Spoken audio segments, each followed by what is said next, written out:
ಉಡುಪಿಯಲ್ಲಿ ಪರ್ಯಾಯದ ಸಂಭ್ರಮ ಬೇಳೈಸ್ತಾ ಇದೆ. ಈ ನಿಟ್ಟಿನಲ್ಲಿ ಸುಗುಣೇಂದ್ರ ತೀರ್ಥ ಶ್ರೀಗಳ ಪೀಠಾರೋಹಣಕ್ಕೆ ಎಲ್ಲ ಸಿದ್ಧತೆಗಳನ್ನ ಮಾಡಿಕೊಳ್ಳಲಾಗ್ತಿದೆ. ಪರ್ಯಾಯ ಮಹೋತ್ಸವದ ಸಂಭ್ರಮ ಉಡುಪಿಯಲ್ಲಿ ಮೇಳೈಸ್ತಾ ಇದೆ. ಎಲ್ಲರೂ ಕೂಡ ಪರ್ಯಾಯ ಮಹೋತ್ಸವದ ಸಂಭ್ರಮದಲ್ಲಿ ಇದ್ದಾರೆ. ಈ ನಿಟ್ಟಿನಲ್ಲಿ ಮಠದ ಆವರಣದಲ್ಲಿ ತೀರ್ಥ ಮಂಟಪ ಕೂಡ ನಿರ್ಮಾಣ ಮಾಡ್ತಾ ಇದ್ದಾರೆ. 31 ಯತಿಗಳ ಮಂಟಪದ ರೀತಿ ಭಕ್ತರಿಂದ ನಿರ್ಮಾಣ.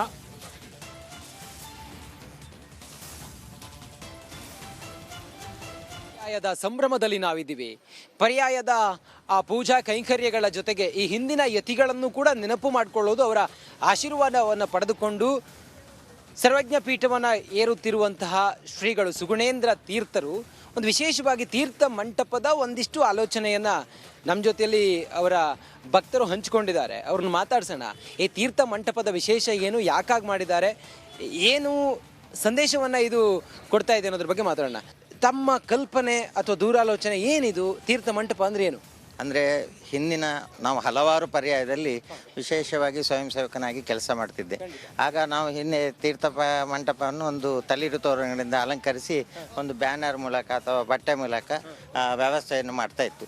ಈ ಪ್ರಕಾರದಲ್ಲಿ ನಾವು ಗುತ್ತಿಗೆ ಪರ್ಯಾಯದಲ್ಲಿ ವಿಶ್ವಗೀತ ಪರ್ಯಾಯದ ಹಿನ್ನೆಲೆಯಲ್ಲಿ ಅವರಿಗೆ ಗುರುಗಳ ಒಂದು ಅನುಗ್ರಹ ವಿಶೇಷವಾಗಿ ಒಂದು ಕಾಣುವಂತಿದೆ. ಅವರ ಯತಿಗಳ ಪರಂಪರೆ ಉಪೇಂದ್ರ ತೀರ್ಥರಿಂದ ಹಿಡಿದು ಆ ಸುಜ್ಞಾನೇಂದ್ರ ತೀರ್ಥ ತನಕ ಒಂದು 30 ಯತಿಗಳ ಪರಂಪರೆ ಏನುಂಟು ಅದೇ ಇವತ್ತು ಅವರನ್ನು ರಕ್ಷಿಸ್ತಾ ಇರುವುದು.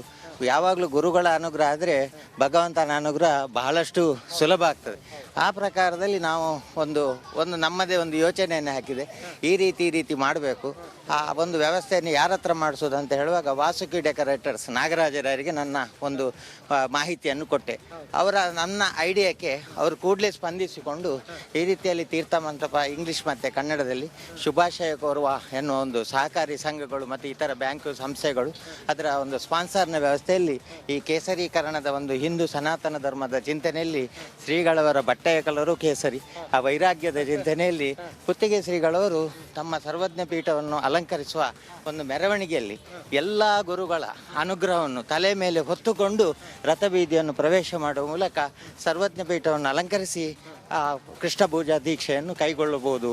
ಆಗ ಸಮಸ್ತ ಗುರುಗಳ ಅನುಗ್ರಹ ಅವರಿಗೆ ಅನುಗ್ರಹ ರೂಪ ಆಗಿ ಅವರ ಪರ್ಯಾಯವರು ನಿರ್ವಿಘ್ನವಾಗಿ ನಡೀಲಿ ಅನ್ನೋ ಉಪಯುಕ್ತವಾದದ್ದು. ಇದು ಧಾರ್ಮಿಕವಾಗಿದೆ. ಇದು ಒಂದು ಸಂಸ್ಕಾರಯುತ ಒಂದು ಪರ್ಯಾಯಕ್ಕೆ ಹಿನ್ನೆಲೆಯಾಗಿದೆ. ಮುಂದಿನವರು ಸಹ ಇದನ್ನು ಬೆಳೆಸಿಕೊಳ್ಳಿ ಎನ್ನುವ ಕಲ್ಪನೆಯಲ್ಲಿ ಇದಾಗಿದೆ. ಇದರ ಜೊತೆಗೆ ರಮೇಶ್ ಭಟ್ರೆ, ಮುಂದಿನ 2 ವರ್ಷವೂ ಕೂಡ ಶ್ರೀಗಳೇನು ಇಲ್ಲಿ ಸರ್ವಜ್ಞ ಪೀಠದಲ್ಲಿ ಆಸೀನರಾಗಿ ಉಡುಪಿ ಸೇರಿದಂತೆ ಧಾರ್ಮಿಕವಾಗಿ ಮತ್ತು ಶೈಕ್ಷಣಿಕವಾಗಿ ಎಲ್ಲ ರೀತಿಯಲ್ಲೂ ಕೂಡ ಉಡುಪಿ ಅನ್ನೋದು ಜಗತ್ ಪ್ರಸಿದ್ಧಿ ಇದೆ. ಇನ್ನು ಜಗದಗಲಕ್ಕೂ ಹಬ್ಬಲಿ ಅನ್ನೋ ನಮ್ಮ ಆಶಯ.